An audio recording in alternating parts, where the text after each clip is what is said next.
Hello everybody, my name is Louise, also known as the Nerdy Archer, and welcome to this newest episode of the Rookery's Archives. No quirky intro this time.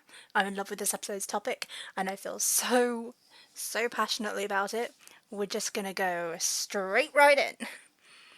I know last time I promised that I was going to do something slightly different, and you probably guessed it was going to be the Marquis de Lafayette.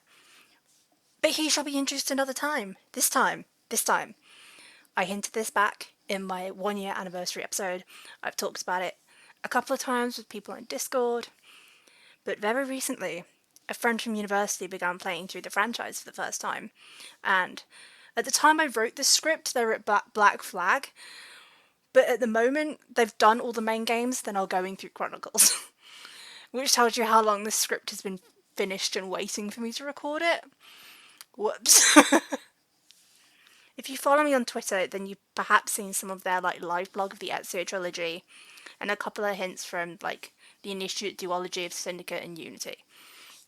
And as the day I'm recording this, they're just starting the India Chronicles with Arbazmir. Heading into every single game with zero spoilers apart from name of a protagonist and period setting, most likely. But it's got me thinking about Black Flag quite a lot, which they were playing as I was writing the script.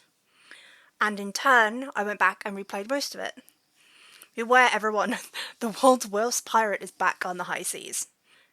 I picked it up for the first time in almost 18 months to 2 years, and I forgot how much I missed and enjoyed the story and Edward's character development and the music. 10 out of 10. And also having read the book novelisation, it made me realise how much I adore Edward's daughter Jenny for the small pieces that we get to see of her in the game and the book.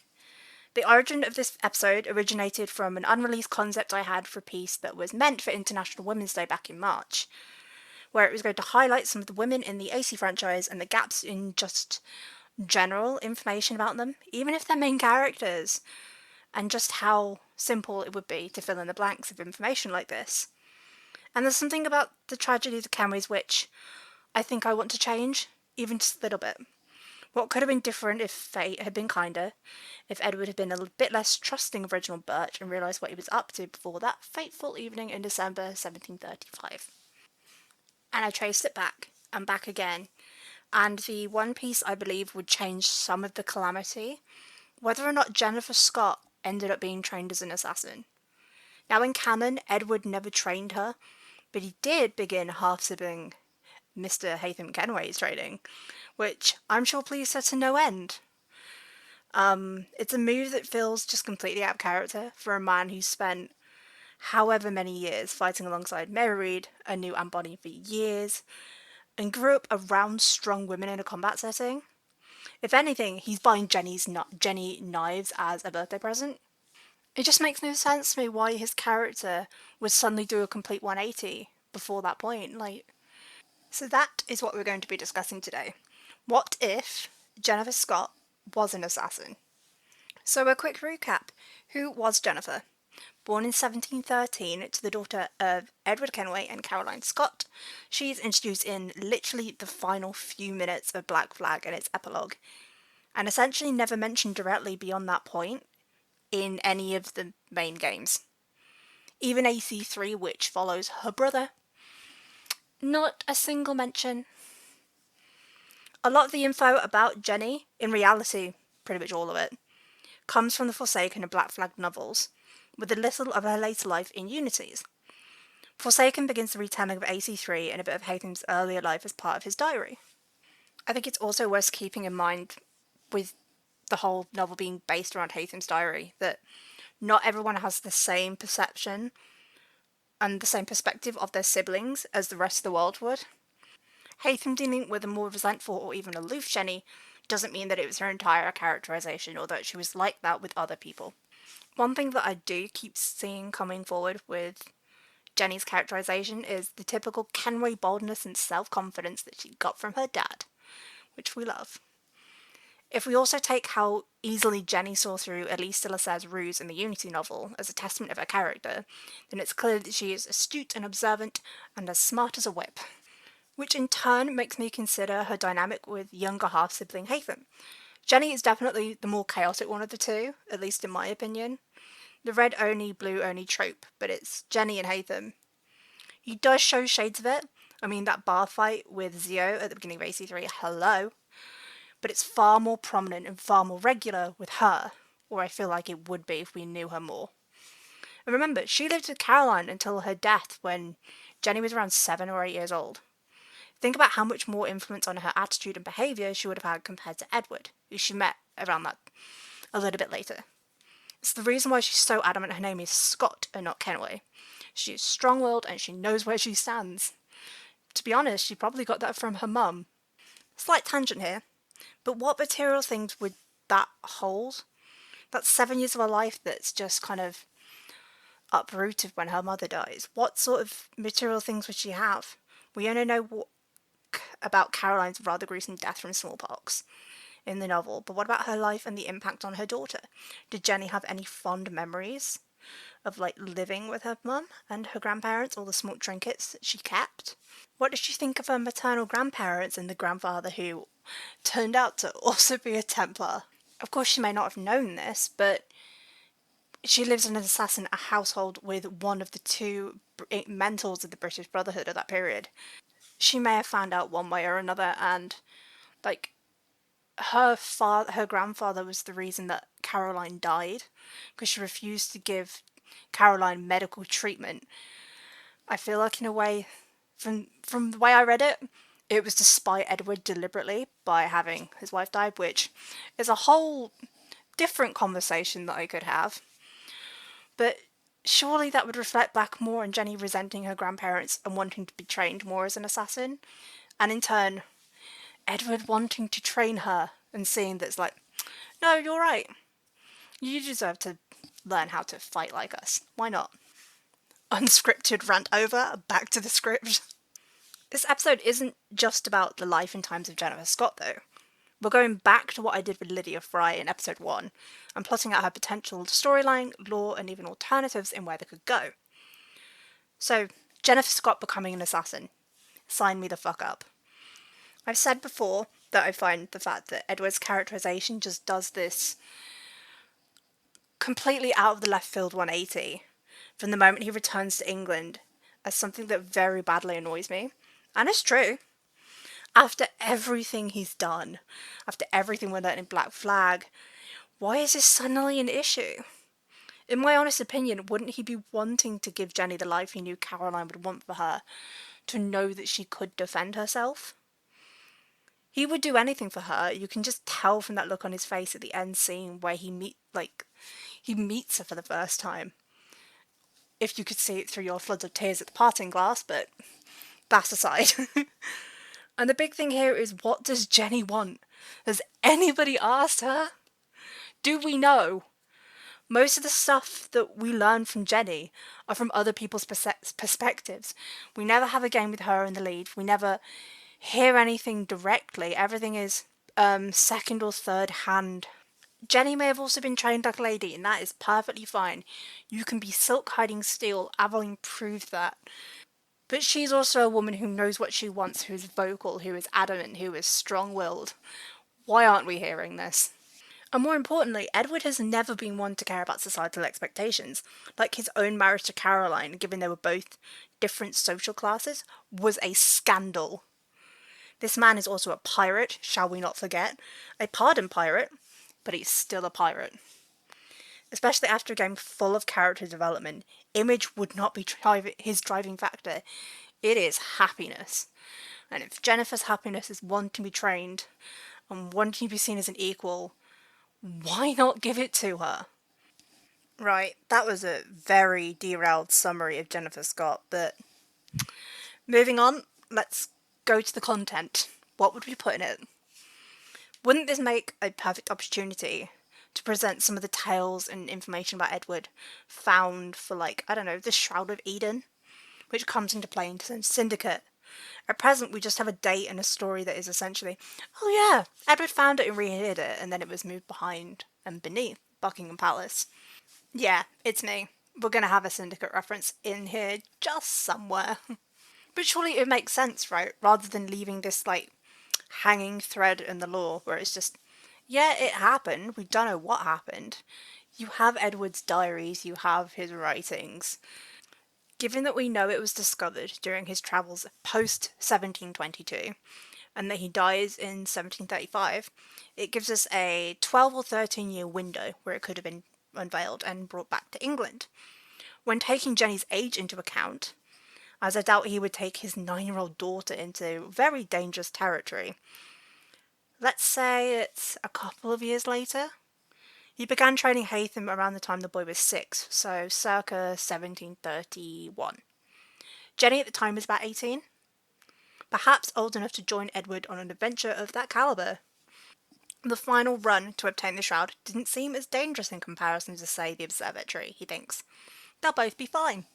It'll be a great way to test out initiate's skills, and so maybe Jenny's one or two that comes along, but primarily Jenny's the one coming with him. But complacency is often where things go wrong in these kind of situations. You see it a lot. Jenny's not seriously hurt in the aftermath, and the shroud is able to heal it anyway, but it still pushes against those parental instincts of seeing his fully capable daughter injured, and maybe it shakes him a little. But 1735 is still the date that changes everything.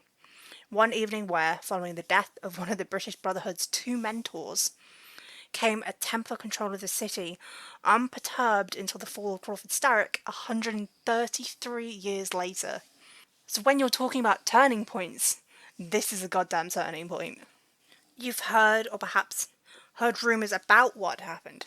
Armed insurgents stormed the Kenway mansion in Queen Anne's Square, kill Edward, kidnap Jenny, and burn the building to the ground. Haytham is then taken under Birch's control, and by the time this young boy grows up and learns the truth about what happened that evening, this boy has become one of the Templars' most notable Grandmasters. And Jenny? Well, her story and captors take her across Europe, sold into slavery in the Ottoman Empire for the next few decades. Yeah, no. How about no? We could take the story a completely different route that I feel is far more fulfilling. And it's one that doesn't even make it to the Ottomans. If Jenny was an assassin, even one that was overwhelmed by enemies initially during the surprise attack in the middle of the night, there would be a greater window of skills for her to use in aiding an escape at any point. With Edward so well respected and co-mentor, that's like the third time I brought it up, but yeah, it's a big deal. Surely any of the other assassin cells from around the world would be willing to help and lend their aid in any way that they could. The name has weight. It's like the auditories. It's like the Fries. It's not something that you would turn away when one of those families needs help. Of course, it might mean that Jenny has to do something she absolutely detests and use the Kenway surname to get where she needs to go. After spending decades denying that she is anything other than a Scot, but invoking it for the sake of survival. It just has to happen. She's a smart woman, perhaps more with her father's temper than Haytham inherited himself. And the quick wit is probably what helped her survive. With years on the run from being discovered by Birch and his circle of Templars, knowing a variety of different brotherhoods, maybe we could go and see some that we've not seen or will not see yet. Perhaps even those in places like Lisbon or an earlier look at the Parisians. Perhaps she can't stay in one place for a significant amount of time for one reason or another, not limited to her own desire to seek Birch who betrayed her family for justice. So eventually she returns to where Edward Kenway made his name among the Brotherhood, the Caribbean and the Americas. And you know what else this could mean? Assassin mentor Anne Bonny. AC Memories had an image of Anne wielding a hidden blade, and it is not seen anywhere else. So here it is. We're making it canon. Maybe she's not as infamous as Edward himself, but this is one of the most infamous female pirates of the era, and it would allow for something that we've not seen at all, really, in this franchise, of women supporting one another so strongly with the support networks shown on screen. And to think what we could have learned. The ambient lines or references in letters with Jenny reflecting back on her childhood the way we see so many of the other protagonists do. giving insight into this new perspective of Edward, Haytham, and Reginald Birch, and to a degree, growing up a child within the Brotherhood. Also, then you could spruce up that little training montage with flashbacks to younger Jenny and Edward having a heart to heart while having a light-hearted scuffle. Think like that bit in Enola Holmes where she's learning to fight with her mum. Just think of the world building, you guys. Jenny as a child sounded so disappointed to have never met a real pirate when Edward is sailing her back to England. Just imagine the pinching yourself reality she would have had of being trained by Anne, this fairy tale-esque figure who she heard from stories her father told her at bedtime, who was like, oh yeah, I knew this person, or people whispered about in corners and she thought it was so heckin' cool, is now the one teaching her to get revenge, to prove herself. Oh, I want it so badly. I want it so badly. And all of this is, of course, assuming that Edward also died that evening in the Kenway mansion. Circumstances would have changed further still if he were alive to have an input. And I feel like I might be being a bit too harsh on the Welshman. A man whose happiness was derived from trauma and loss may not make the correct decision every single time, or make decisions around similar subjects as he once had done, in fear of pain and loss returning. Perhaps he didn't want to lose his daughter like he had his wife, as he had with Mary. Or maybe the thought of betrayal by someone he called friend and ally again was just too much, too painful to even consider. He just compartmentalised it, threw it away, got on with his life in England. The fall of the British Brotherhood, the fall of the Kenways, may take longer than the catastrophic events of Canon, with Jenny and co fighting back against Birch's attempts to gain such a solid foothold across the board for the Templars, balancing their anonymity, perhaps trying to keep their entire survival a secret, all the while still trying to work with the Brotherhood. A more literal example of working in the dark to serve the light. Maybe they still hope they can get Haytham back, that it can be not redeemed because he's still a child at this point, but more breaking the hold from which Reginald Birch has on him. But God, could you imagine the Kenway family reunion? Grandpa Edward, Aunt Jenny, and Connor, with a slightly abashed and outnumbered Haytham.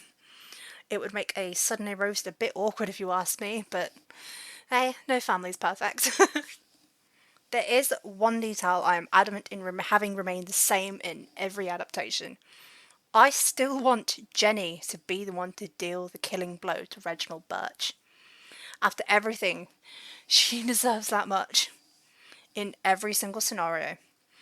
Plus, I find it very cathartic, and this woman has earned the right. Even after everything, I doubt Haytham and Jenny would be close. Like, even as siblings, even as young kids, they were not close in the slightest. Or at least we've not been told about their closeness. They seem very distant and apart, maybe through that resentment of Jenny not being trained an assassin like Haytham was. But there's still sort of a disparity between the two. Sure, in the canonical information, they write to each other for a time, but even then they fall out of favour and lose touch. And especially if they were fighting on opposite sides of this war, during 2 revolutions in the 7 years. Calling it a strained relationship wouldn't even come close to describing them. But out of the 2 realities, one with and one without Edward, which one's the most likely? Which one would fit better from a narrative standpoint? And as much as I want Edward to survive, I think he has to die. He's basically doomed by canon. The evening in 1735, when the house is stormed during that late December night, he's defending wife and son, knowing full well his daughter is capable of looking after herself. He's defending the secret compartment in his office, the space where important information about the assassin documents is held, and the location of which Haytham naively told Birch. And it's where the intruders are trying to get into. It's all he's trying to do, just stop them getting in and getting this information. And then Jenny's captured, perhaps overwhelmed or hurt, and the sight of which he falters just long enough that there's an opening for the assailants, for the single sword strike through the back which ultimately kills him in the end. He's bleeding out on the floor. His eagle vision all but confirming Jenny is gone. She's gone, and they are never going to see each other again. And the last thing he thinks, as he hears a screaming traitor outside, is that he's lost Caroline and that last piece of her all over again.